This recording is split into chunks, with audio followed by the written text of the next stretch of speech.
Hello and welcome back to Let's Play Arcanum of Steamwork and Magic Obscura, and I guess we found the different area between the musical tracks right here. Yeah.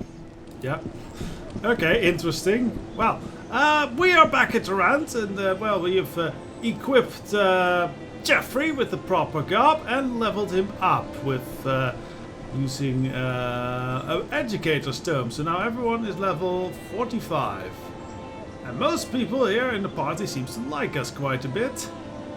Only Gar. Gar does not like us. Gar is a bit grumpy, I guess. Oh, he's a snob. He just thinks I'm way too sexy. I'm too sexy for my machine plate mill armor.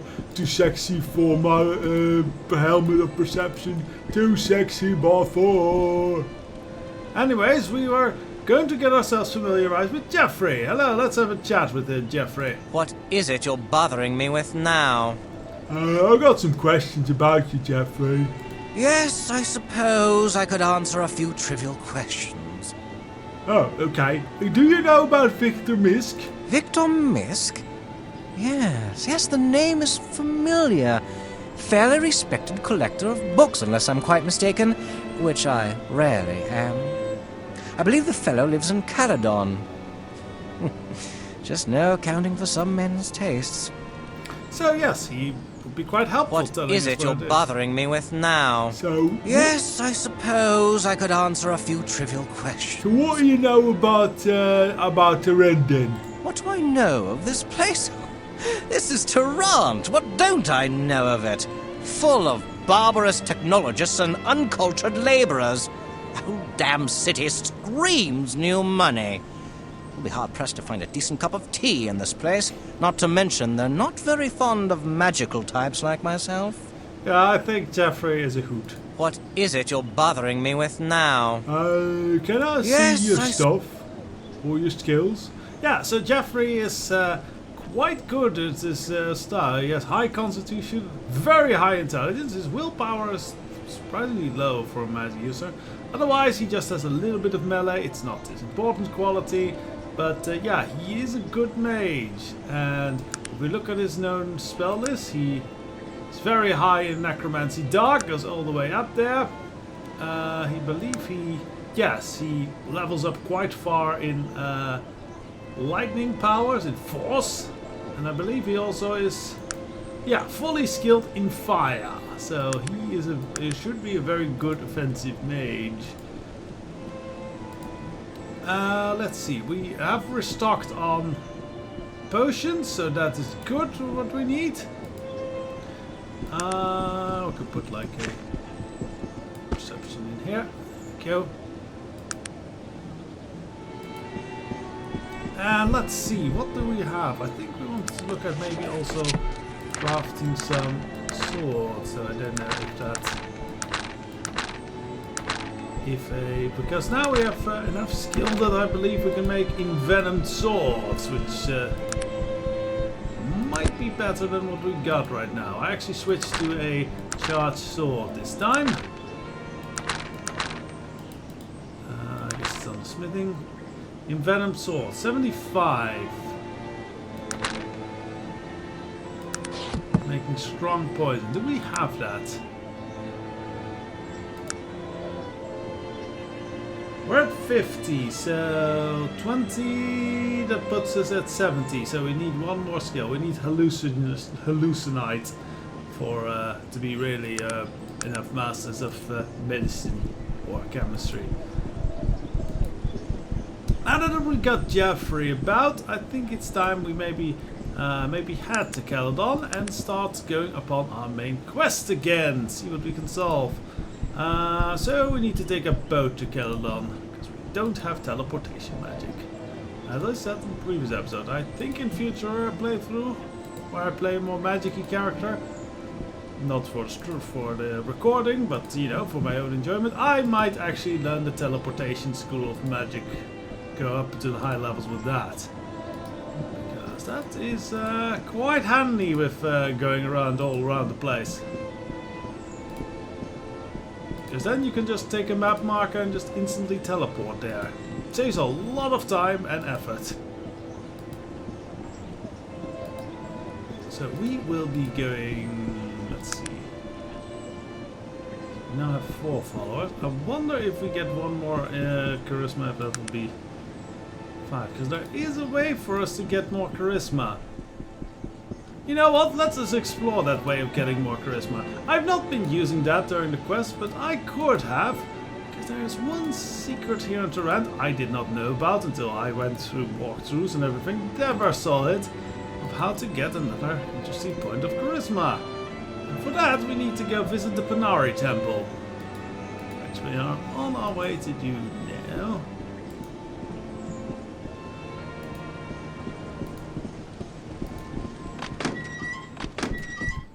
So here we are, and yes, he keeps all of his stuff in there. I wonder if he goes to bed at night. I don't think he does. Because there is no bed anywhere. I mean, we can try moving it. Let's start it up to nighttime.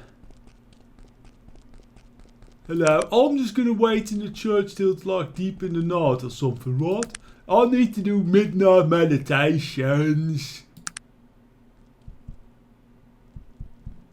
Yeah, now he is never leaving this church. So, we unfortunately, when we are going to break in, we are not like, we're going to do that stealthily in any way. So, we get our tools out. Put away the fortifier for the moment. And then, yes, let's do a... Honestly, do I need... Because mostly we're gonna upset him anyway. And we can bash this open, so... See, now he gets angry. He attacks us and we are innocent of this. Sorry there, fellow. Does he have the key? No. He does not have anything of wealth. Yes, so sorry sir. there, Panara fellow, but I know what's in your chest, what you're hiding from us. Let's actually switch out this. Because axes are better for bashing open chests. Now a trap went off. Oh! Magnus? Give that back to me. That's not yours. How can I help you? So yes, Magnus picked up the Jewel of Hebe. Now this is actually a thing for the Thieves class. You can hand it in for a lot of money, but if you wear it and it's not magical or anything, we got +2 on beauty and +1 charisma. So that makes us, since we don't have a next slot right now. You suddenly feel good about yourself. It still leaves us at 4. Okay. I thought it might upgrade us to 5 followers, but still nice to have. Why is there an axe on the ground? Virgil? What is it that you want of me? Virgil, leave the axe alone. No, Virgil, you're a magic character. You're not getting the axe. The axe is for me.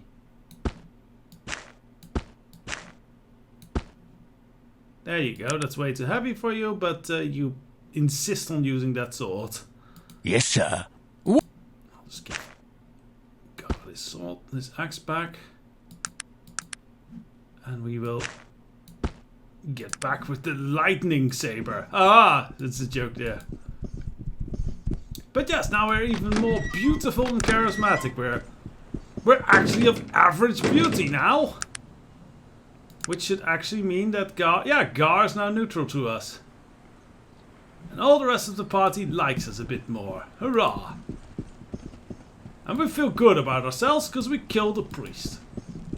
Yeah, I feel good about that because I got a feeling that the Panari religion is all wumbo jumbo nonsense. Why do you have that feeling about my religion? I don't know, I've read ahead a bit. What? Never mind. Alright, so we are going to Caladon. Once again. And this time exploring it a bit more. Hopefully we'll find also that Mr. Mist fellow. I wish to go to Caladon. Here's my money. There you go.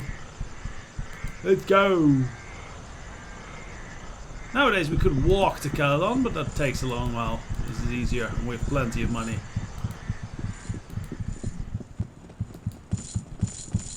So yes, everyone is now neutral to us. Hooray! Maybe they will stop with the racist commentary. We'll see. Hello, Innkeeper. Oh, Innkeeper is still suspicious. Oh, Innkeeper just still knows my name. What do you want, Ogor? Nothing good, of that I'm certain. Well, I'm totally good. I feel real good about myself. I just killed a priest. What? That's not good. Oh, it isn't? No. Oh, well, I feel good about it anyway. You always greet new patrons about murdered priests. No, most people never mention murdered priests. I didn't, I mean, please accept my apologies, sir. I mistook you for someone else. How can I be of service? Please don't kill me like you killed that priest. I would like a room for tonight. Oh, but of course, sir. 25 gold coins. Here you go. Thank you. You'll find a room down the hall. We will just have the room for tonight. The door will be unlocked. Enjoy your stay. Thank you. Let's have a little nap.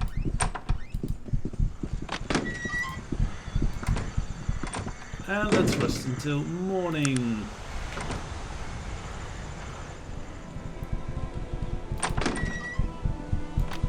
Alright, we're all up and about.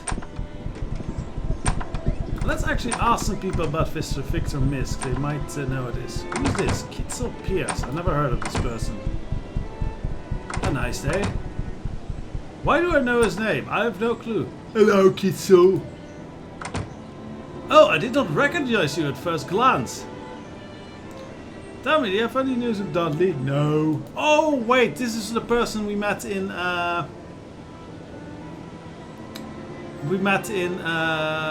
Blackroot, who was a mage person and is looking for his apprentice, who's gone missing.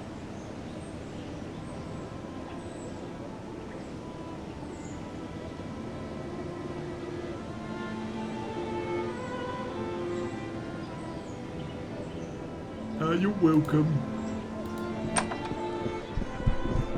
Okay, so yeah, we need to ask about Victor Misk.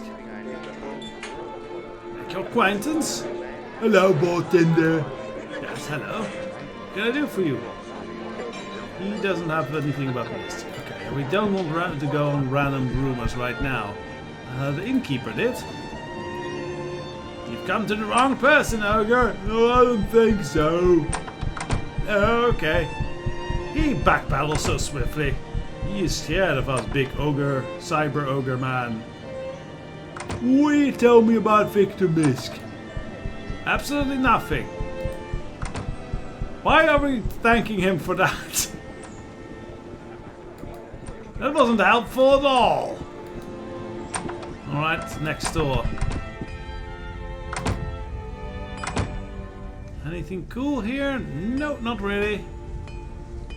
Barbarian heavy blades are kind of good, as are claymores, but we already have our solid equipment. Let's go to the therapeutic store, see if we need to buy some ingredients. Nothing really. Aquavitae either. Okay, well, let's see if we can find out something on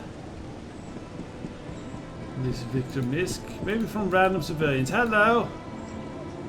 Need to ask a question. Can you direct me to the home of Victor Misk? Oh, Misk! The residence is 9 Grey Wolf Terrace. Okay, that's real close. Yeah, that's what. You could have just pointed here. Why did I put like a nameplate on the... Okay, well. Let's go ask you some questions. What? A pleasure, madam. Might I ask who you are? The young woman before you is dressed in a dark blue gown with a small hat and a veil. She is strikingly beautiful. Her hair is a deep shade of amber. her eyes ice blue, but a little swollen red. She surmised she's been crying. I'm Lillian Minsk, the wife of the late Victor Minsk. Oh, the late Victor Minsk, he's dead? Yes, he recently passed. We put him in the ground not 4 days ago. Oh well, I'm real sorry about that, but that's real inconvenient for me. Certainly.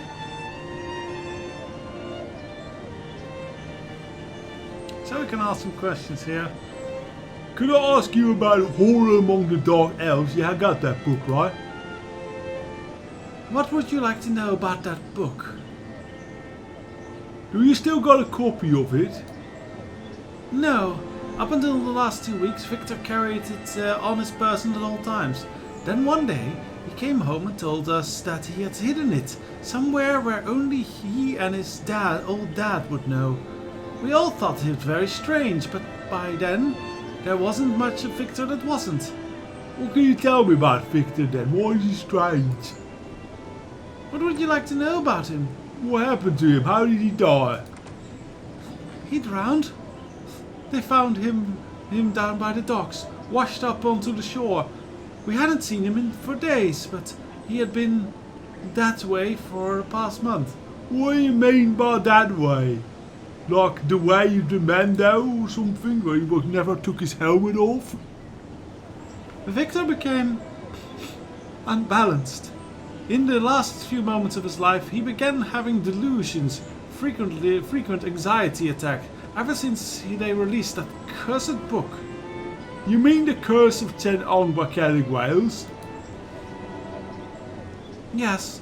Once the book was released here in Caladon, he became convinced he was going to be the next victim of that so-called curse. I tried to comfort him, to tell him that all the author's conjecture, but he wouldn't listen. He would say, they got my old dad and now they're coming for me. We buried him a month later. Where was the funeral?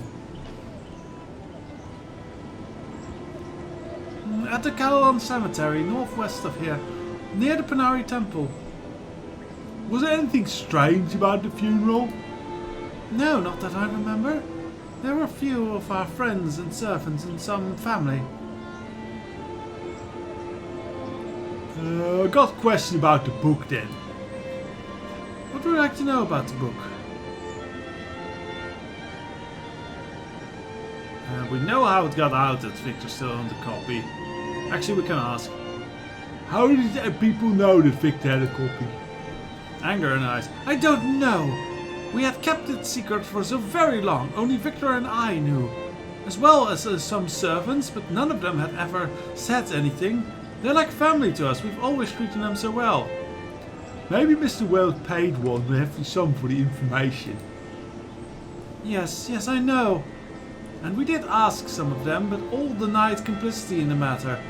I trust them all, and besides, I have no proof to the contrary. I suppose I'm grateful if someone were to look into the matter. Yeah, I'll be honored in his service and everything, because that will leave such a mystery for me. Any help will be appreciated. The servant around the house, feel free to speak with them. Okay, I'll do that, boy. So I think this might be a case where we want our charisma to be maximized again. So we take our potions, putting us up to 18 charisma. It's not absolutely maximized, but yeah, it's pretty good. It puts our persuasion to max, so that's fine. So let's have a word with all the people here. This fellow here, the human person. Greetings, sir. Might I be of service? Yeah, who the hell you are?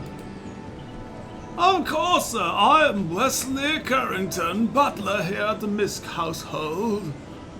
Might I ask some questions, Wesley? Of course, sir. Some questions about that book from Mr. Wales. His eyes widened slightly. You mean the Curse of Tsen-Ang? That's rubbish. I am surprised you have the audacity to mention that name in the house, sir, especially knowing what it did to Mr. Misk. Forgive me, but I'm looking into that matter for Miss Misk. Miss Misk, Grace. Mrs. Misk, Miss Misk. Yeah, that's... Are you insinuating that I might have something to do with that, sir?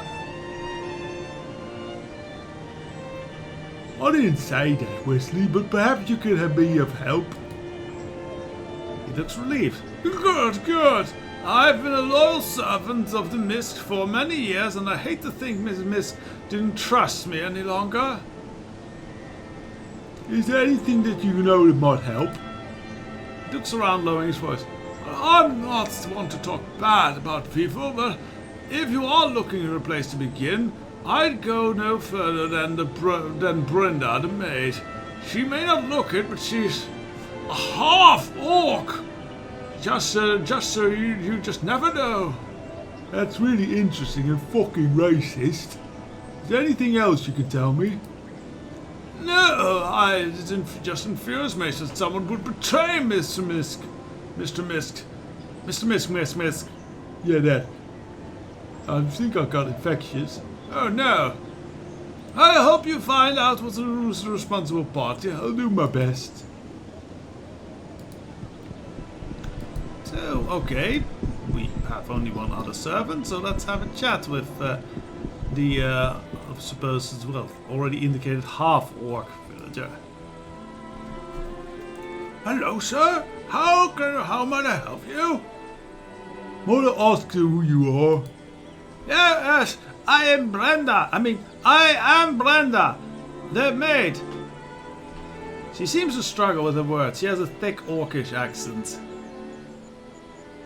So it was not very well hidden or anything. You didn't have to be like all conspiratorial there, Wesley. Might I ask you a few questions? Certainly, sir. I've got a question about the book Curse of Tsen-Ang. She seems very nervous. Why you ask about bad book? That book drive Miss to his death. I don't want to have any talk about it. I'm investigating the matter from Mrs. Misk. Oh, what do you want to know, sir? Do you know how Miss Wills found out that Miss Misk got the book? No, She looks around, frightened. I know nothing about that. I love Mr. and Miss Misk. I never do anything to hurt them. She seems flustered, unable to find a word. Look, I'm not accusing you. I'm just asking for information and stuff that helps. She seems to calm down slightly. Oh, I know nothing. I just do my job, try to make money for my family. Her face turns red. She obviously agitated by your questioning. I know nothing, sir. I know just wish Mrs. Misk would come back. I will go then. So we really don't have a clue here. Probably have to question them further. Maybe we can ask Miss for information. Miss. Certainly.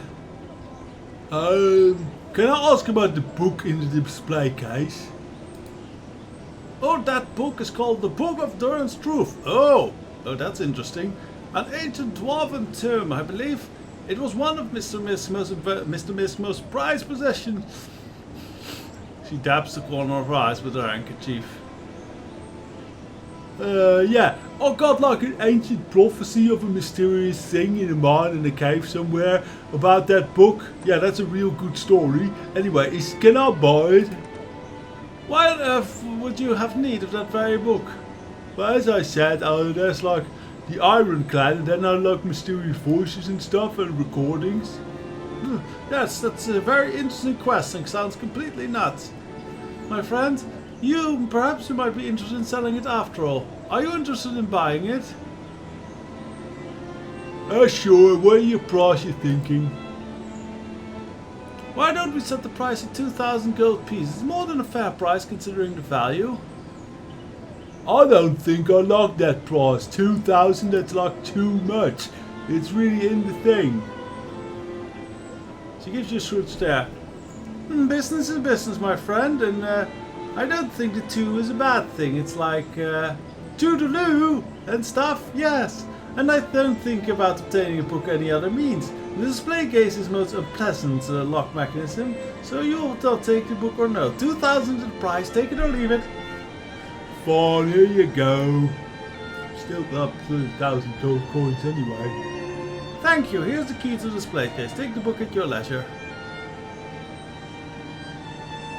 Okay, but that doesn't help me about... Oh, we can actually ask about his father. We didn't know. What happened to his father then? Victor's father, Philip Misk, was an avid collector of books. At one time he had the largest collection in all of Caladon. He died in a fire. It was deduced that he had fallen asleep when he studied while smoking a cigar. Something had caught fire and he was killed in the blaze. Most of his collection was lost in the fire. But not the horror among the dark elves then? No, but Victor didn't find it in many years. It had been hidden in an old chest in the attic of our summer home. It seems Victor's paranoia may have been an inherited trait. Doesn't it seem strange that both died somewhat like weirdly? I don't share your views, huh? I'm not a superstitious woman. I miss my Victor more than anything, but I put no stock in that such tripe. Both Victor and his father were circumstances of chance and circumstances. I'll hear no more talk of it. I rather would actually ask her where he was buried. Obviously she doesn't have the copy. We know his delusions. Ah, here we go. What delusion would he have? He would say people were following him. That hooded and robed figures would appear all around him, staring at him, watching him. He said that they would approach him, demanding the book and threatening horrible things if he wouldn't give it to them. Almost exactly what he had described as happening in the previous owner of the book. And you never saw any of this? No, I believe those stories drove my poor Victor mad. Of course, here were an ungodly number of collectors who came calling when they found out he still had a copy of the book, but all of them were very polite and professional, not an evil man among them. Well, you can be polite and professional when you're still evil, like assassins and stuff. Yeah, but I don't think we'll get much further with this questioning. I think I'll leave it for here, see if we can find out maybe a little bit more on how to solve this. At least we have some clues. And maybe we'll explore more of Caladon next time, so join me then. Hope you enjoyed this episode. Good day or good night, whatever time it is.